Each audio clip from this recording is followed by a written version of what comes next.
Le collectif Carolo pour la diversité se joint à moi pour vous remercier de votre présence ici ce jour, dans le cadre de ce débat visant la place de la diversité ethnique en politique.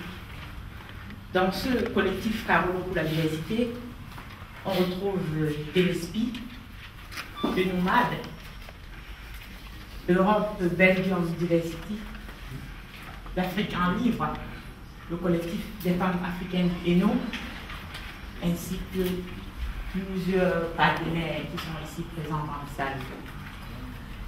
Le citoyen est le premier homme politique et la société civile manifeste de plus en plus une volonté d'implication et de concertation sur les problèmes les touchants. C'est donc dans ce cadre que ces associations se sont organisées au sein de ce collectif, Carolo pour la diversité, dans le but d'interroger les dirigeants de partis politiques, les hommes politiques, sur la place des minorités au sein des partis en particulier et dans la société en général. Très souvent, quand se profilent les élections, on se jette sur la diversité en espérant apporter une réponse ou une solution technique ou quantitative à un problème de mentalité qui est la discrimination dans notre société. Les statistiques le montrent, les études l'ont prouvé. Les personnes issues de l'immigration ont du mal à émerger à des postes de responsabilité. Ces populations ne sont pas des travailleurs difficiles à placer faute de formation ou de diplôme. Ce sont des travailleurs à compétences sous-estimées et sous-évaluées. Beaucoup de personnes entre nous montrent que leur diplôme universitaire contre les tabliers du femmes de ménage par instinct de suivi. Certes, il n'y a pas de sous-métier, mais il y a des politiques de diversion sur lesquelles nous devons agir pour une réelle prise en compte de notre société en mutation, pour l'avenir de nos enfants et pour le dynamisme de la démocratie. Nous voyons ici en France Alain Désir qui est à la tête du Parti socialiste. Nous avons vu la première puissance du monde propulsée à la tête de l'État une personne issue de minorités visibles. Barack Obama est le fruit de la discrimination positive. Il est le symbole là même d'une réelle volonté d'intégration, sans concession et sans crainte. Nous nous interrogeons, est-ce que l'Europe est-il prête de se décomplexer et d'intégrer tous ses citoyens sans complexe? D'ailleurs, le multiculturalisme et la diversité ethnique est devenu même l'un des critères d'évaluation ici au sein de l'Union européenne. Quand Aimé Césaire nous a souvent dit une foule qui ne sait pas faire foule, il fait allusion à ceux-là même qui n'ont pas conscience en démocratie. On compte d'abord au niveau quantitatif et pas non. Pour ne pas prendre conscience que l'on peut influencer par sa voix les choses et une erreur au sein de notre communauté. Ce clin d'œil d'Aimé Césaire s'adresse aussi bien aux représentants de la diversité, dont les candidats qui se présentent aux élections, aussi bien qu'à son électorat, l'électorat issu de la minorité, qu'à être dans le même couloir et ne pas s'adresser la parole de la façon la plus sûre de ne rien espérer de positif. Mesdames et messieurs, nous avons voulu par cette rencontre vraiment initier une réflexion sur un thème qui nous touche à cœur. Le collectif Carolo pour la diversité se joint à moi pour vous remercier infiniment d'avoir accepté cette invitation. Et comme on dit chez nous, today na today, c'est une façon simple de vous dire vraiment, soyez la bienvenue, que le débat commence dans la sérénité, la dignité et le respect. Merci.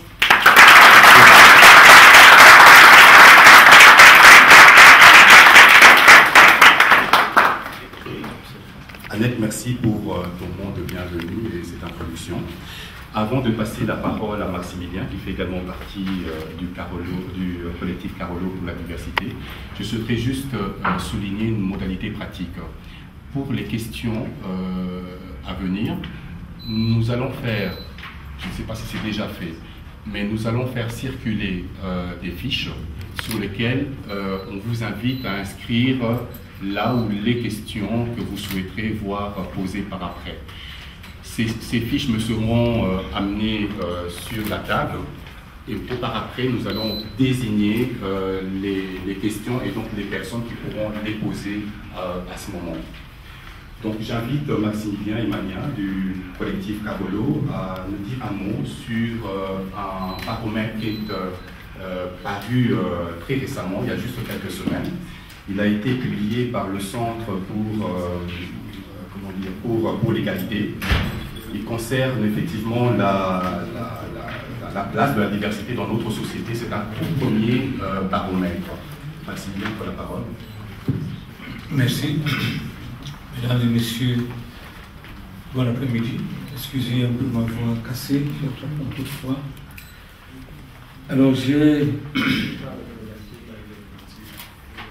mon intervention porte donc, n'est-ce pas, sur la présentation du baromètre de la diversité qui a été publié par le Centre d'intelligence il y a quelques mois, en août, et puis d'éditer quelques éléments, n'est-ce pas, intuitifs.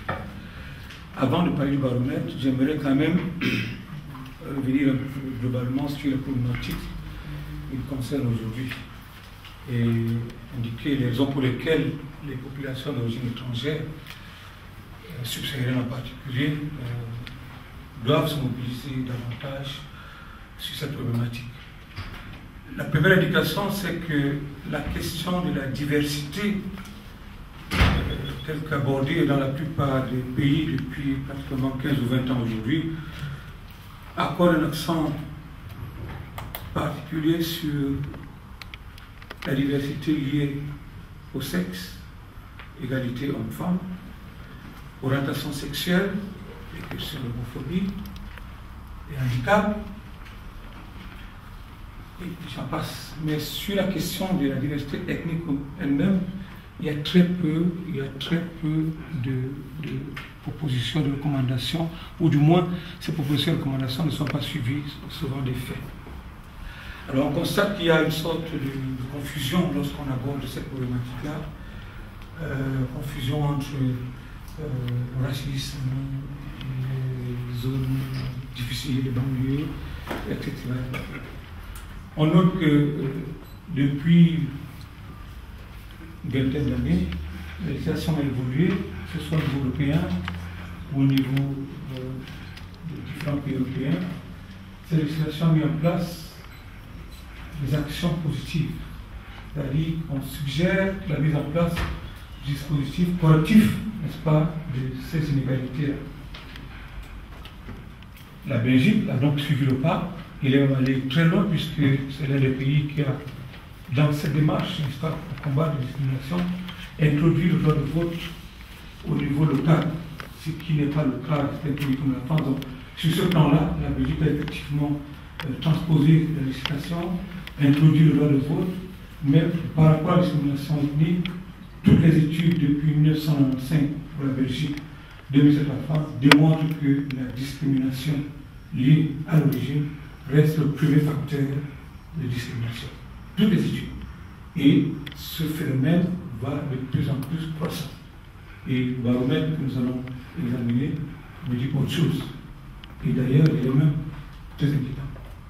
Alors, pour revenir à l'idée du baromètre, le baromètre est, n'est-ce pas, un instrument de mesure structurel à long terme, qui se veut scientifique, qui mesure trois choses. La première chose, c'est d'abord le comportement. C'est-à-dire, on évalue le degré de discrimination. Le baromètre évalue également les attitudes, c'est-à-dire le degré de tolérance, n'est-ce pas, à la société belge. Et enfin, la participation. Donc, la participation réelle des populations d'origine étrangère en particulier dans la société belge. Donc, voilà les trois éléments que le baromètre étudie. Je vais rapidement parler, n'est-ce pas, de la méthodologie qui a été abordée, parce que c'est quand même important de noter. Il y a eu trois types, n'est-ce pas, élément utilisé, un test de comportement qui est parti par l'envoi de courrier, avec l'idée de mesurer les chances d'être invité, n'est-ce pas, au recrutement, la probabilité de subir des avantages discriminatoires et la probabilité de bénéficier d'un avantage discriminatoire. La deuxième méthode, c'est le sondage. Donc un sondage par téléphone qui est destiné à mesurer l'attitude du sélectionneur. La troisième méthode, c'est une analyse d'indicateur d'égalité, donc basée sur les critères d'âge, l'origine, le handicap, les données administratives, donc en particulier le taux de chômage, la zone d'habitation, etc. Donc, 3 motifs de discrimination ont été étudiés, donc l'âge, l'origine et le handicap. Je ne vais pas parler du baromètre lié à l'âge puisque ce n'est pas le sujet ici, ni le baromètre lié au handicap. Je vais me concentrer uniquement sur le baromètre lié, n'est-ce pas, à l'origine. Alors, je vais lire le rapport, parce que je ne vais pas m'asseoir, je vais lire le rapport. Par rapport à la discrimination sur le marché de l'emploi, il découle que 40% de la population belge estime que les populations d'origine étrangère exercent un impact négatif sur le marché de l'emploi en Belgique et souhaitent qu'elles soient renvoyées dans leur pays si le nombre d'emplois diminue. Cette partie de la population, donc les 40%, craint des répercussions négatives sur le marché de l'emploi du fait que les Maghrébins, ici le rapport, les Turcs, les Africains, les Européens de l'Est viennent vivre en Belgique et trouvent que leur présence est mauvaise pour le marché de l'emploi. Elle va même à défendre l'idée de renvoyer ces minorités chez elles en cas de diminution du nombre d'emplois dans le pays. En matière de tolérance, la tolérance dans le milieu du travail entre collègues, l'étude montre que 20% des Belges préfèrent ne pas avoir une personne d'origine étrangère comme collègue et encore moins comme chef.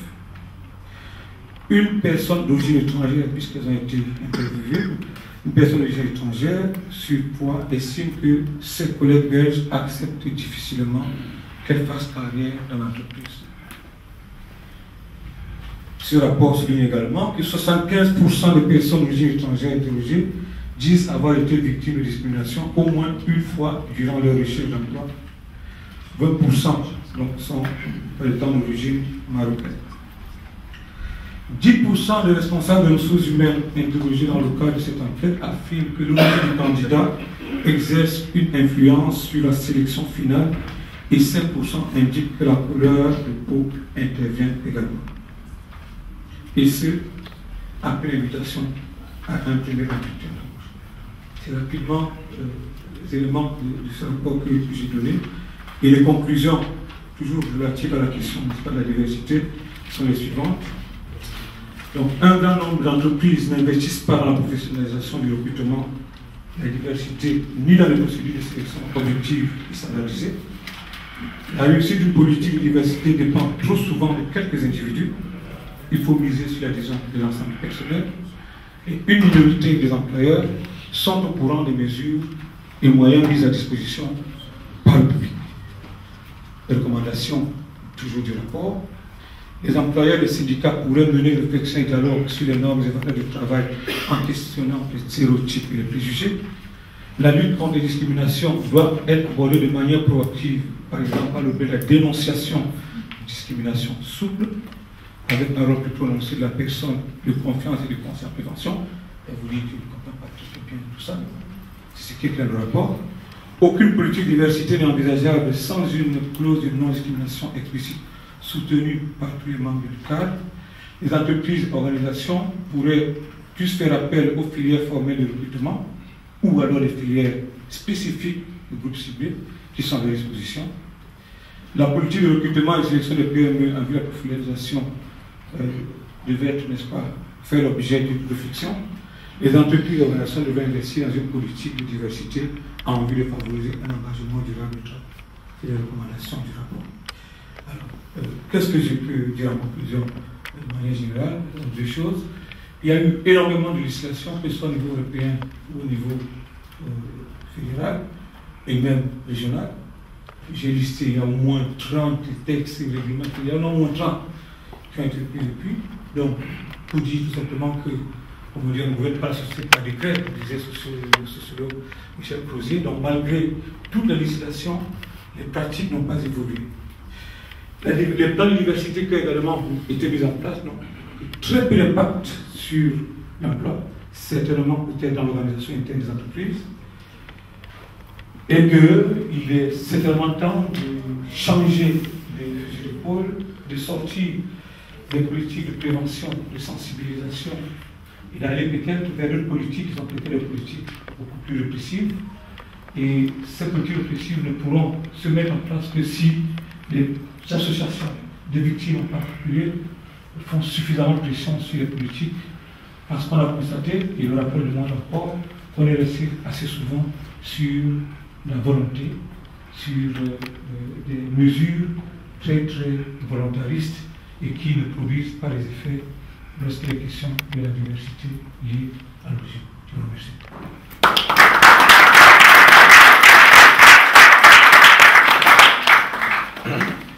Merci Maximilien pour ton intervention. C'est maintenant le lieu de commencer le débat autour du terme de la promotion de la diversité au sein de la société belge, mais surtout sur le plan politique. Le débat d'aujourd'hui va se faire en deux phases. Dans une première phase, les différents intervenants des partis politiques vont décliner ce que leurs partis ont respectivement prévu dans cette matière qui est la promotion de la diversité. Alors là, de manière pratique, qu'est-ce qui a été fait, quels en sont les résultats et qu'est-ce qu'ils comptent faire dans la législature à venir. Et il s'agit là, en l'occurrence, de la position officielle de chaque parti invité autour de cette table. Dans un deuxième temps, nous allons nous entretenir avec les candidats de la diversité des partis politiques pour qu'ils nous disent quelle est leur vision dans cette matière à ce sujet. Alors, je répète que les questions, vous pouvez les poser, certes, mais ça passe par une mention sur une fiche qui me sera amenée à ce moment-là. Après, nous appellerons les personnes concernées à se présenter et à poser les questions qu'ils ont inscrites sur la fiche auparavant. Donc sans tarder, je demanderai maintenant aux intervenants, aux envoyés spéciaux, si je veux dire, des différents partis politiques, de se présenter dans un premier temps et de s'exprimer sur effectivement ce que leur parti a prévu dans leur corpus philosophique, dans leur corpus idéologique sur ce sujet. Qu'est-ce qui a été fait? Qu'est-ce que vous comptez faire dans l'avenir, dans la législature à venir? Qui souhaite prendre la parole en premier? Madame Latifa Gaouchi, du Parti Socialiste, je suis à Charleroi. Écoutez, je vous donne la parole. Oui, bonjour à tous et merci pour l'invitation. Alors, moi aussi j'ai un peu la voix enrouée, vous m'excuserez. Je suis Latifa Gaouchi et je viens de l'enseignement, de la formation et de la jeunesse au sein de la tripartite du conseil communal de la ville de Charleroi depuis 2007. Fille issue de l'immigration maghrébine, militante depuis toute petite au sein du Parti Socialiste, puisque mes parents y étaient déjà.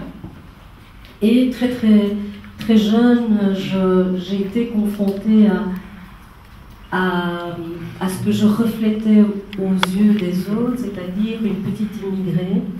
Et donc je l'explique souvent, mais ça a été aussi pour moi un déclencheur. C'est après mes études primaires, arrivée dans une athénée de Charleroi, et où mon papa souhaitait m'inscrire dans le cursus général, et où l'éducatrice qui nous a reçus nous a dit, a dit à mon papa, mais monsieur, il vaut peut-être mieux l'inscrire en professionnel ou en technique ou en couture, et à l'âge de 15 ans, il pourra sortir et il pourra aller travailler. Alors j'ai eu la chance d'avoir un papa exceptionnel et très engagé, donc il a refusé cette inscription dans le technique et professionnel et a continué à m'inscrire dans le général. Alors, si je vous en parle aujourd'hui, c'est que ça, au bout de 30 ans, ça me touche encore. Et c'est peut-être aussi ce qui m'a poussée à continuer et à me battre toujours contre ces discriminations. Alors aujourd'hui, en 2000, j'ai été élue au conseil communal. Et à Charleroi, il faut savoir que c'était la première fois que des femmes, je pense que chez Écolo, il y avait 2 autres maghrébines qui ont été élues en 2000, comme moi. Et en 2006, il y en a eu un peu plus, et on en a vu un peu plus arriver dans à peu près tous les partis démocratiques. En 2007, on m'a confié la lourde tâche que le département de l'enseignement, de la formation et de la jeunesse, ce qui n'est pas rien, c'est quand même le socle et l'avenir de la société Carolo, c'est l'enseignement, l'éducation et la jeunesse. Et m'avoir donné ce poste-là m'a permis aussi de prouver pendant cette législature que, tout en étant femme d'origine étrangère et arabo-musulmane, parce que c'est pas toujours, c'est encore aujourd'hui très discriminant, eh bien qu'on peut avoir une politique de l'éducation très objective et pas seulement axée sur l'immigration. Alors, en 2000, lors de ma première campagne électorale, en donnant un tract, comme toutes les personnes qui sont ici autour de la table, en donnant un tract sur un marché, un monsieur m'a dit « Mais madame, vous avez 2 tares. » Ah, il m'a dit « Vous êtes une femme et vous êtes d'origine étrangère. Et une femme d'origine étrangère doit rester dans sa cuisine. » Ce jour-là, je suis rentrée chez moi en me disant « Qu'est-ce que je fais ? Est-ce que je dois continuer ou est-ce que je dois arrêter et retourner réellement dans ma cuisine ?» Et j'ai pris le défi de continuer le combat. Et je ne mène pas le combat de l'immigration, parce que je pense qu'il est partout, le combat de l'immigration, et ce n'est pas moi qui le porte, mais tout le monde, tout un chacun. Et même les Belges, dirons-nous, de souche, puisque j'en vois ici des bons bleus, blancs belges, eux aussi portent ce combat, parce qu'il y a de la discrimination, et qu'ils le voient. Et que quand on est une femme et qu'on est issu de l'immigration, il faut partout prouver 2 fois plus qu'on est capable, qu'on est aussi capable que quelqu'un d'autre. Et donc le travail il est dur, c'est un travail de chaque instant, et c'est, je pense, un travail qui continuera surtout pour les générations suivantes. Alors, mon parti, avant 2000, avait prôné une première chose, c'était la parité sur les listes. Alors, la parité, c'était quoi? C'était mettre des femmes, autant de femmes que d'hommes. Ça voulait dire que depuis 1948, les femmes avaient eu le droit de vote, mais qu'il y en avait très peu qui se retrouvaient sur les listes, mais très peu aussi d'entre elles étaient élues à des postes à responsabilité tels que des échevins, des bourgmestres, au Parlement, au Sénat, dans les gouvernements aussi. Donc ça a été une première que le PS a poussée. Je vous dirais que je suis pour et contre cette parité homme-femme, parce qu'à un moment donné, sur Charleroi, par exemple, nous avons 51 candidats à proposer, et parce qu'il y a cette parité, eh bien, on pousse un peu tout un chacun à se mettre. Donc on n'a peut-être pas toujours les personnes qui ont réellement envie de défendre nos intérêts et de défendre notre politique qui sont sur les listes. Il faut aujourd'hui X femmes et X hommes sur une liste. C'est peut-être pas une si belle chose que ça. Moi, je pense que quand on est femme et qu'on a vraiment envie de s'engager, il faut le faire. Mais quand on n'a pas envie de le faire, il ne faut surtout pas être le quota femme.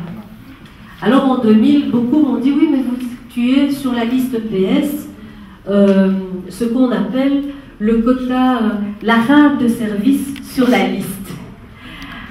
Alors, moi, je prends les choses souvent de manière positive et je dis, eh bien, il n'y a qu'une seule chose que je ne suis pas. Je suis femme, donc j'avais le quota femme. Je suis d'origine étrangère. Il n'y a qu'un handicap que je n'avais pas, sinon j'aurais pu remplir tous les quotas, ceux que vous disiez tout à l'heure. Alors, évidemment, il faut faire parfois tourner les choses en dérision, parce que c'est humiliant de vous dire vous êtes l'arabe de service, vous êtes la femme de service, vous êtes le noir de service, vous êtes l'italien de service. En 2006, au niveau de notre liste communale, et ce n'est pas moi qui ai fait la liste, parce que si je l'avais faite, je l'aurais faite certainement différemment, on a pris l'arabe de service, le noir de service, l'italien de service, l'handicapé de service, l'homosexuel de service, et on a pris toutes les composantes comme ça de la population uniquement pour prouver que nous étions capables de les aligner sur une liste. Alors aujourd'hui, toutes ces personnes, où elles sont? Elles ne sont pas présentes, pas toutes en tout cas, ne sont pas présentes au conseil communal. Ça veut dire qu'elles ont fait l'effort d'être sur une liste, mais elles n'ont pas accédé à l'Assemblée. Alors, le Parti socialiste s'est battu pour un peu changer et diminuer ces discriminations par l'égalité, par la parité, par aussi l'accès à la nationalité de manière beaucoup plus rapide et avec une facilité au niveau administratif. Vous savez aujourd'hui que celui qui veut accéder à la nationalité, il y a plusieurs manières de le faire et plusieurs manières de l'obtenir, et il y a une facilité au niveau de l'obtention de la naturalisation. Même si aujourd'hui il existe encore des difficultés à obtenir sa nationalité uniquement parce qu'on porte un foulard ou uniquement parce qu'on ne parle pas trop bien le français, mais moi j'ai des cas où les personnes sont d'origine maghrébine et elles parlent le néerlandais. Et elles sont venues s'installer à Charleroi et elles n'ont pas obtenu la nationalité parce qu'elles ne parlaient pas français, même si elles parlaient une autre langue de la Belgique. Alors, ces discriminations, elles existent et on continue à se battre contre.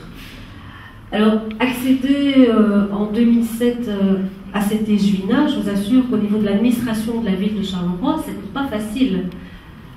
Une arabe qui arrive comme ça au chef de tous les enseignants, des directions d'école, etc., j'en ai entendu des vertes et des pas mûres, et je pense qu'aujourd'hui, après 5 ans, les choses ont été rétablies, mais ça a été un combat de chaque instant. Ça a été un véritable combat, parce que moi je ne suis pas une femme de pouvoir et donc je ne suis pas drillée pour donner des ordres. Je pense qu'on peut travailler de manière consensuelle avec un dialogue, ce qui je pense, n'était pas au départ perçu tel quel par l'administration.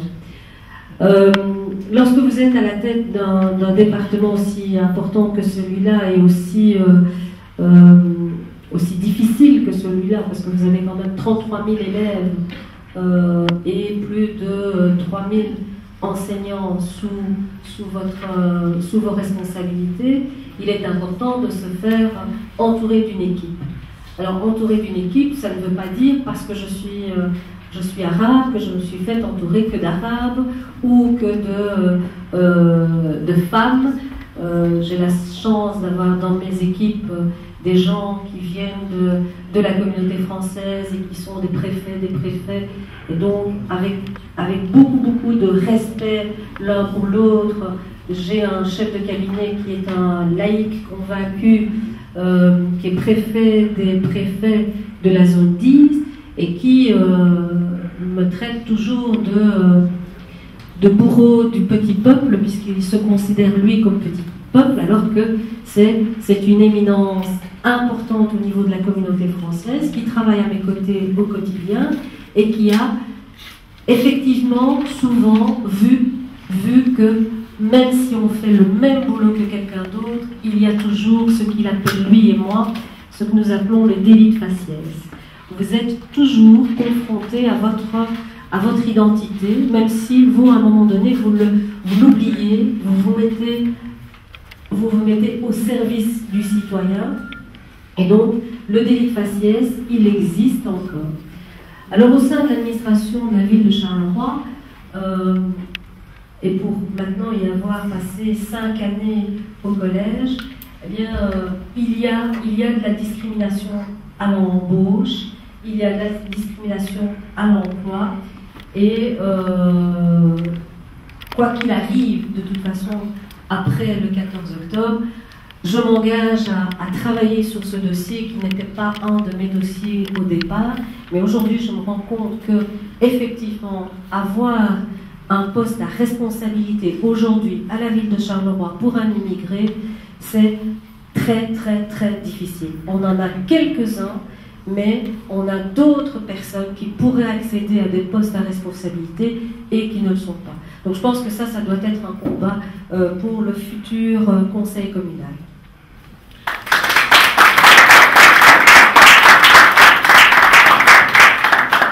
Merci madame.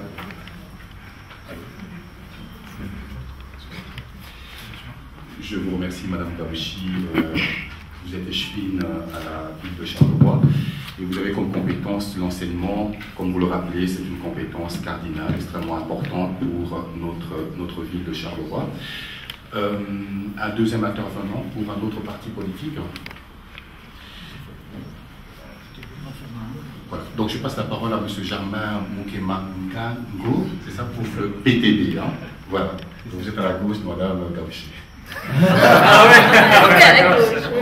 Ça c'est vous qui l'avez dit. Oui. Donc, d'abord, je vous remercie beaucoup et je remercie vraiment toutes les organisations qui sont apparemment ensemble en équipe pour organiser cet après-midi. Je vous remercie beaucoup d'avoir organisé cet après-midi parce que c'est un point extrêmement important et effectivement, il est bon qu'on puisse une fois consacrer l'après-midi à ce thème-là dans la campagne, parce que je crois que tous ceux qui font campagne peuvent bien se rendre compte que c'est pas dans n'importe quel milieu ou dans n'importe quel cadre qu'on peut discuter sérieusement et profondément de cette question-là. Donc c'est vraiment important de pouvoir en discuter. Et aussi, évidemment, espérons que ça ait des effets dans la campagne, dans les jours qui suivent. Alors je vais d'abord me présenter brièvement, je ne suis pas aussi connu que Mme Gabouchi. Hein, donc mon nom est Moukemangango Germain, donc je suis président du PTB de Charleroi, enfin en fait du Hainaut, mais bon, en particulier on se concentre ici évidemment sur ce qui intéresse Charleroi. Avec Sophie Merckx qui est ici dans la salle, qui est tête de liste pour la liste PTB+, nous tirons la liste PTB+, pour les élections communales 2006. Donc, bon, évidemment, on n'a jamais pensé dans mon entourage que j'étais l'Africain de service. Hein. C'est moi qui compose les listes. Donc, je pense effectivement qu'on est vraiment dans une situation cardinale au niveau belge, au niveau européen, au niveau de Charleroi, par rapport à la question du racisme, à la question des luttes contre la discrimination. Et j'en veux pour preuve mon parcours personnel. Heureusement, personnellement, je ne dois pas faire trop face à des attaques racistes ou des choses comme ça, mais il y a quand même des choses qui me frappent. Par exemple, Mme Gabouchi parlait des écoles. Donc j'ai 2 enfants, hein, donc Mila et Marius, qui sont à l'école du Roton. Donc vous connaissez sans doute Mme Gabouchi, j'imagine, donc à Charleroi-Nord. Moi, quelque chose qui m'a frappé dans cette école, pour ceux qui la connaissent, c'est la différence qu'il y a quand vous allez chercher vos enfants entre la population qui vient chercher les enfants et la population qui fait partie du personnel de l'établissement. C'est vraiment frappant. Donc quand on y va, ce qui est vraiment génial dans cette école, c'est que c'est vraiment très bigarré. Donc il y a des gens qui sont issus de pays du Maghreb, il y a des gens qui sont issus d'Afrique noire, il y a des Italiens, des Espagnols, il y a des Belges, donc les blancs bleus belges, comme on a dit. Donc je veux dire, c'est vraiment très mélangé. Mais par contre, le corps professoral, avec qui je m'entends très bien d'ailleurs, en fait, ça ne reflète pas cette même diversité. Et là, on a vraiment un problème, on a un souci, parce que ça crée des malentendus, ça crée des mécompréhensions, ça crée parfois aussi même des tensions.